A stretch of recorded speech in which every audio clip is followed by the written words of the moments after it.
Friends, welcome back to my channel. और आज की मेरी कहानी है एक राजा की, जिसकी इच्छा थी कि वो विष्णु भगवान जी के साक्षात दर्शन करे। तो उसने ऐसी घोषणा करा दी थी अपने राज्य में कि जो भी उसको विष्णु भगवान के दर्शन कराएगा वो उसको मुंह मांगा इनाम देगा, और मतलब उसको हर वो चीज़ देगा जो वो चाहता है। तो इस तरह से अब उसके गांव में ये काम तो खैर कोई कर नहीं सकता था, लेकिन एक किसान था सरजू, जो कि काफ़ी ज़्यादा मतलब गरीब था। एक टाइम की भी रोटी उसको बेचारे को मिल नहीं पा रही थी। और उसने जब ये खबर सुनी कि भाई राजा विष्णु भगवान जी के साक्षात दर्शन करना चाहते हैं, जो दर्शन कराएगा वो उसको मुंह मांगा इनाम देंगे, तो उसने फिर ये डिसाइड किया कि क्यों ना मैं कुछ तरकीब लगाऊं जिससे कि मेरे राजा मुझ पर प्रसन्न हो जाए। तो उसने बहुत सारी बातें सोची, बहुत सारे उपाय सोचे कि मैं ये करूं, ये करूं, ये करूं, लेकिन उसको कुछ एंड में वो नहीं मिला, कंक्लूजन नहीं मिला कि भाई मैं ये चीज़ डिसाइड करूं। फिर उसने क्या किया, एक विचार ये बनाया एंड में आके कि ऐसा करता हूं, मैं राजा से कहता हूं जाके कि 3 साल वो मुझे अपने पास रखे महल में, और 3 साल के बाद मैं उनको दर्शन करा दूंगा विष्णु भगवान जी के। तो अब ये चीज़ें हो गई अब यहाँ तक। अब उसने क्या करा, अपना बोरिया बिस्तरा बांध के चल दिया राजमहल में। अब कुछ नहीं था, ये है कि अगर ऐसे ही चलता रहता तो ज़्यादा दिन जीवित भी नहीं रह पाता। तो उसने सोचा कि चलो यही करा जाए। तो राज दरबार पहुंचा, वो राजा से मिला। राजा मतलब पहले तो दरबारियों को बोला कि भाई मैं राजा से मिलना चाहता हूँ, ये ऐसे बात है जो उन्होंने घोषणा कराई थी मैं वो काम कर सकता हूँ। अब ऐसा विचार करके खबर पहुंची, राजा ने एकदम उसको बुलवाया झटाझट फटाफट कि भैया आओ, क्या कैसे मेरे को विष्णु भगवान के आप दर्शन कराओगे। तो उसने बोला महाराज आपको मुझे 3 साल का समय देना पड़ेगा, 3 साल मैं आपके पास रहूंगा और 3 साल के बाद मैं आपको विष्णु भगवान जी के दर्शन करा दूंगा। तो ऐसा ये चीज़ें हो गई कि हाँ भाई चलो ठीक है तुम करवा देना दर्शन। 3 साल वो रहा, खूब अच्छे से खाया पिया, महाराजा ने भी उसकी सारी इच्छाएं पूरी करी जो जो उसे चाहिए था, राजमहल में ही रहा 3 साल।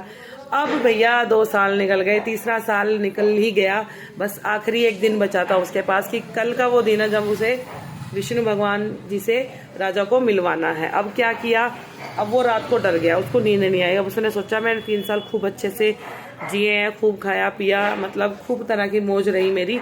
अब अगर मैं यहाँ रुका तो मुझे राजा फांसी पर लटका देगा, क्योंकि ये चीज़ें झूठ हो गई थी कि भाई मैं कैसे विष्णु भगवान से दर्शन कराऊंगा। तो उसने क्या करा, खिड़की से ही वो निकलकर भाग गया। अब वो जंगलों से निकलते निकलते पहाड़ पर पहुंचा। पहाड़ पर टीले से खड़ा होकर वो सोचने लगा कि मैं इतनी ऊंचाई से गिरूंगा तो मैं ज़्यादा चोट लगेगी। मतलब वो मरना चाह रहा था, क्योंकि इधर कुआं उधर खाई, दोनों तरफ ही उसकी जान जानी थी।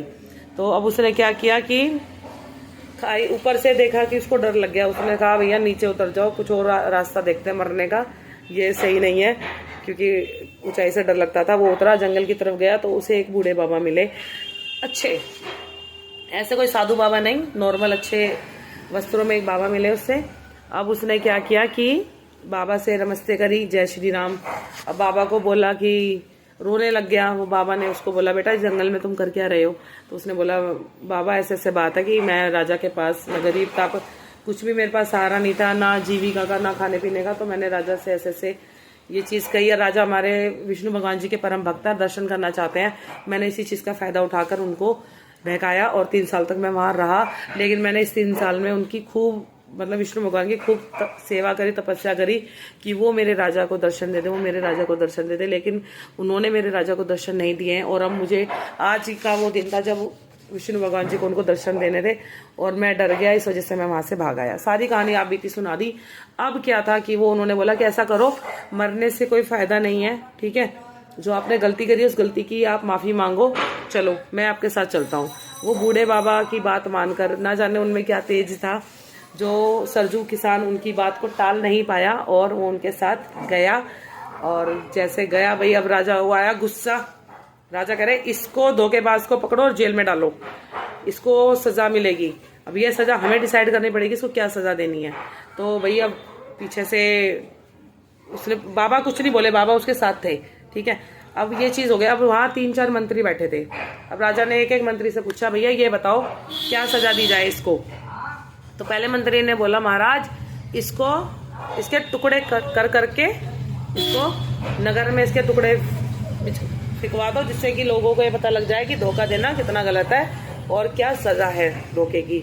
अब फिर उसने ये वाली बात कही तो फिर बूढ़े बाबा ने बोला कि आपने सही कहा बेटा, बिल्कुल सही कहा, इंसान अपने असल की ओर ही जाता है। ऐसे ही फिर दूसरे मंत्री से पूछा, आप बताओ जी क्या सजा दी जाए इसको।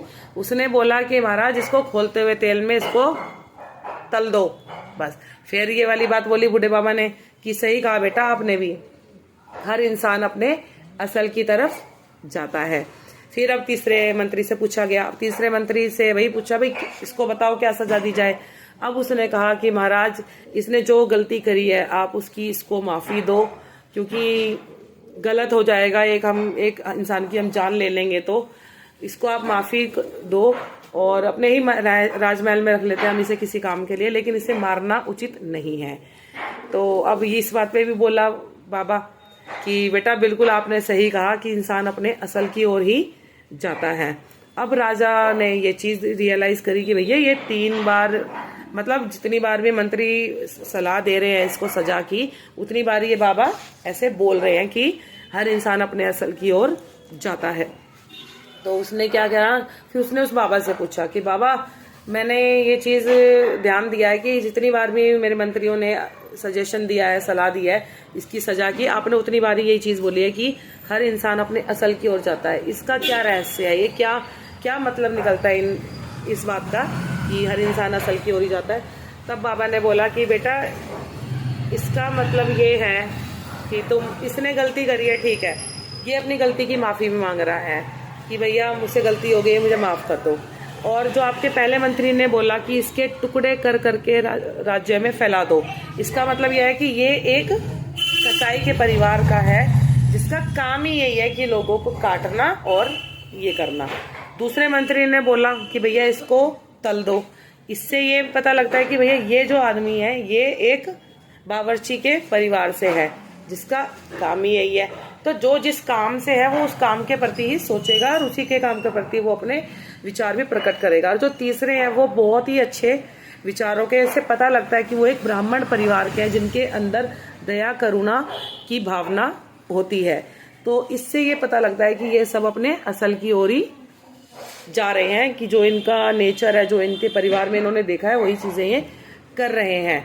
इसकी गलती है मैं मानता हूँ, लेकिन ये अपनी गलती की माफी भी मांग रहा है। ये चाहता तो यहाँ से भाग भी सकता था, लेकिन नहीं, ये आया और इसने अपनी गलती की क्षमा आपसे मांगी।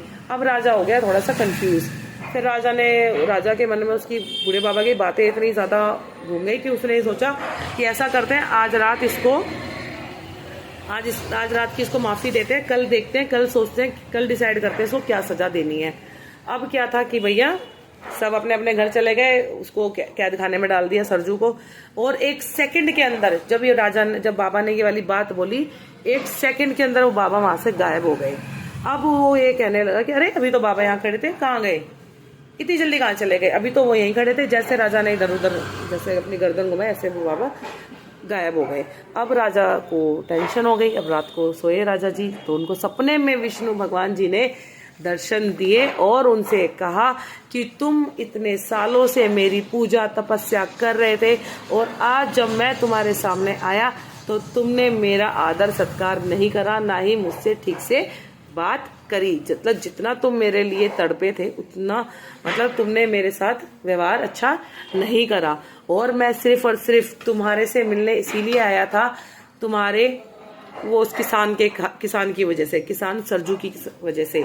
उस सरजू किसान ने 3 साल वो यहाँ रहा आराम से, लेकिन उसने दिन रात उसने यही प्रार्थना करी कि मेरे राजा को विष्णु भगवान जी के दर्शन हो जाए, मेरे महाराज को विष्णु भगवान जी के दर्शन हो जाए। लेकिन जब मैं तुम्हारे सामने आया तुमने मुझे पहचाना ही नहीं। अब ये बात उसको इतनी ज्यादा अंदर को चोटी कि बताओ, मैं जिस भगवान के लिए इतना तड़पा, इतना पूजा प्रार्थना करी, इतना हद से ज्यादा मैं पागल रहा, भगवान आए मेरे सामने और मैं भगवान को पहचान नहीं पाया। तो उसने क्या करा, अगले दिन ही सुबह जैसे ही वो सोया तो पाया नहीं था, इसी उसमें दुख में था, तो जैसे ही वो सुबह उठा उसने सरजू किसान को रिहा करा, उसको बहुत अच्छा इनाम दिया, हर तरफ से उसको बिल्कुल वो कर दिया उसको, यहाँ तक कि अपने राज्य में नौकरी भी दे दी कि भैया तुम यहाँ रहो, तुम्हारी वजह से मुझे विष्णु भगवान जी के कम से कम बात करी मैंने उनसे, दर्शन तो हुए, ना होने से कुछ होना अच्छा है। तो भैया उसने उसको खूब अच्छे से रखा अपने पास और उसका एहसान भी माना कि भैया आपकी वजह से मुझे ईश्वर के दर्शन हुए।